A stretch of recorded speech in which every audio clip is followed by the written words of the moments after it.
How to make knockoff Girl Scout Samoa cookies. Before we get started, I'd like to ask that you like and subscribe. Now let's get into it. First things first, you want to spread a 10-ounce bag of shredded coconut onto a baking sheet. You don't have to use wax paper or parchment paper. You can use tin foil. Just make sure you spray the tin foil a little bit with some cooking spray. You want to cook this off for about 5 to 7 minutes or until it's toasted.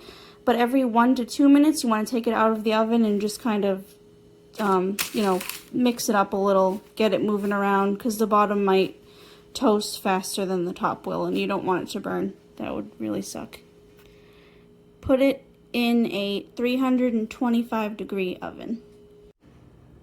When your coconut is nice and toasty, you want to let it rest for about 15 minutes until it cools down.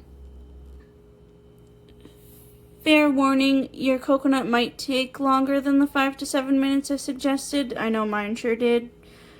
But low and slow is the key. You don't want to burn your coconut. Next, you want 2 egg whites. You can either separate 2 room temperature eggs or use liquid egg whites, room temperature. Again, I'm stressing room temperature because you need these room temperature before you whip them up. If you are using liquid egg whites, go ahead and use about 1/4 cup. Whisk and or beat until stiff peaks form. You'll know it's stiff peaks when you lift your whisk out of the bowl and you have peaks are literally standing up straight up in your bowl.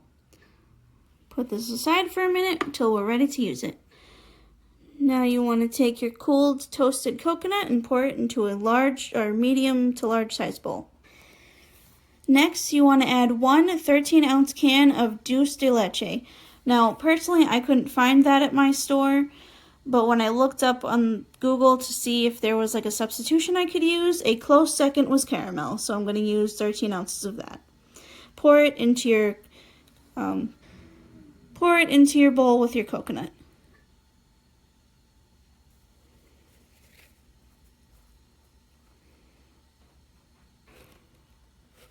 Mix until well combined.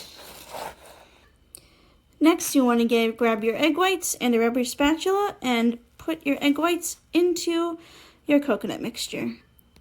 Gently fold in your egg whites into your coconut mixture. Be very careful so you don't want to deflate your egg whites.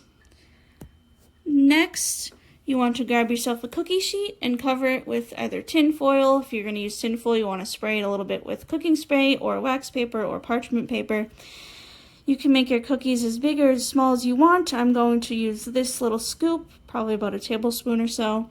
Start scooping your cookies and make sure there's at least 2 inches between your cookies so they have space to grow.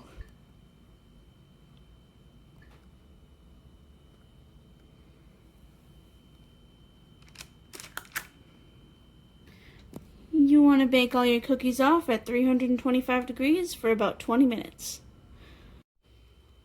Once your cookies come out of the oven, you want to let them rest until they are completely cooled.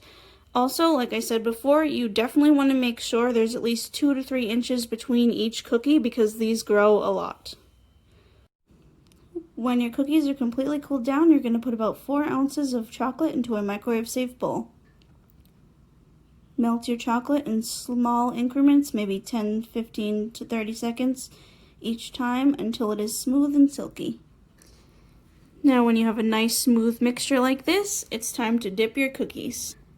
Now this next part really is up to you if you want to dip your cookies on the tops, if you want to dip them on the bottom, if you just want to dip them halfway, it's up to you. You can even just take your spoon and drizzle it on top if you want to. Personally, I'm going to dip my bottoms. They're a little brown.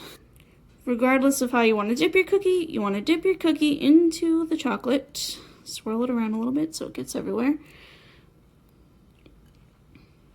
And if you're just doing the tops or the bottoms, you want to, well, if you're doing the bottoms at least, flip them upside down and put them down with the chocolate facing up so they can dry. Repeat with all cookies. Or do a mix and match, feel free. So some of the other cookies were a little too fragile for my taste. I ended up mushing them into balls and dipping those in the chocolate as well. Wait for your chocolate to set. When your chocolate sets on your cookies, you can flip them over and serve. Now, if you like this video, please subscribe and like and share. Thank you very much and enjoy. I kid you not, guys, if you've ever had a Girl Scout Samoa cookie, these taste exactly like those. Amazing. Enjoy.